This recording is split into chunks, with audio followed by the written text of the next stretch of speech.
Hey folks, you know that June is National Safety Month, but every day needs to be Gun Safety Day. And when it comes to gun safety, there are very few topics that rank higher in importance than the storage of our defensive firearms. We need to have our defensive firearms staged in a manner in our home that we can access them quickly. Yet at the same time, they can't be so accessible that unauthorized users have the opportunity to gain access to those firearms and use them to harm themselves or someone else.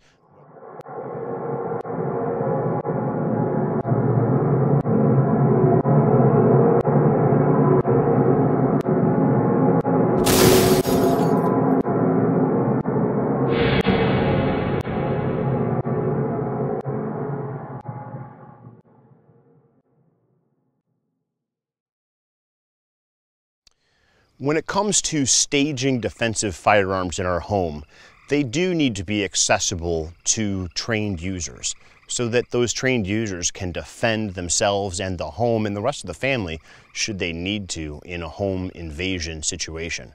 But at the same time, those defensive firearms need to be staged in a manner where they're not accessible to unauthorized users who could hurt themselves or other people through malice or negligence.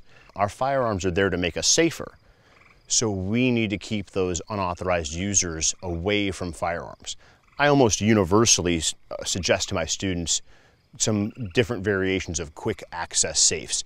This safe right here is a fairly simple electronic safe where you can place your fingers on a finger pad and press buttons in a certain order and the door opens up. And then I've got this safe over here, a Hornady rapid safe, which uses a radio frequency indicator that's right here on this bracelet to automatically open up. Now, the key differences between these two safes are what it is that we find inside. And because of what we find inside these safes, it changes how we can store the firearm. We'll take and we can insert this unloaded and slide lock to the rear handgun here. And you might notice that the trigger guard is fully covered when this pistol is inserted into the holder that the rapid safe has. Yet over here on this gun vault, it's simply an open box. If you were to reach around inside that open box and grasp the gun and your finger were to enter the trigger guard, you would understand that the gun could be discharged inside this box. The result? Well, is at least a round being fired inside the container. Possible injuries to your hand and to other people that could be around in the situation, and also a gun that is now malfunctioned. And as a result, you have to fix that malfunction before you can use it to defend yourselves. And so I would recommend two different methods to store this firearm inside these two different boxes. Let's take a look at how it is that we might store these firearms in these boxes. Now, when it comes to this electronic safe that is generally open on the inside of the safe, I would recommend storing your defensive firearm in this fashion. We've got a gun that has no round in the chamber. I'm going to go ahead, run the slide forward, and simply insert the magazine into the gun. I can then take and put the gun inside that container. Then, when I access this gun, I'd reach inside, and there's no chance that I could possibly fire this gun because there is no round in the chamber. I bring the gun out to the high compressed ready position, I rack the slide, and then I could do the shooting that I need to do.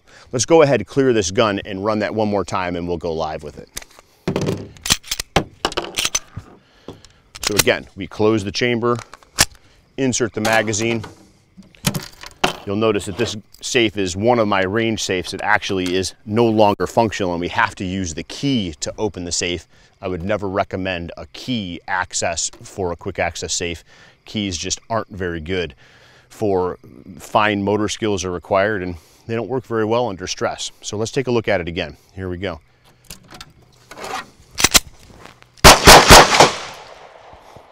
And that's how I would handle using this firearm in this safe. Now, when it comes to the Hornady Rapid Safe, I would recommend something different.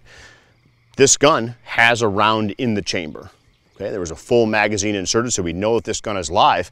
With my finger off the trigger, I would simply carefully insert it into the Hornady Rapid Safe. I can go ahead and close that safe, and then if I have to deal with some kind of a violent encounter, it would look a little bit more like this. The main difference being I don't need to rack the slide. Now I still want to come to that high compressed ready position so that I drive out and drive straight onto the target, because that is quality shooting technique. But folks, those are two options for staging defensive firearms. If the trigger guard is covered when the gun is stored, I have no issue with there being a round in the chamber.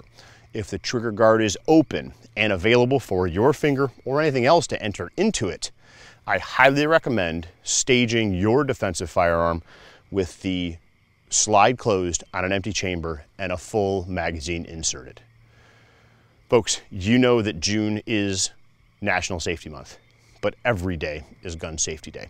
This tip about how to stage your defensive firearm can mean the difference between you successfully defending yourself in that home invasion, but probably more likely, it may make the difference in the situation where an unauthorized user may access your firearm. Use that quick access safe, lock up those guns, stage them appropriately, and you will live a safer life.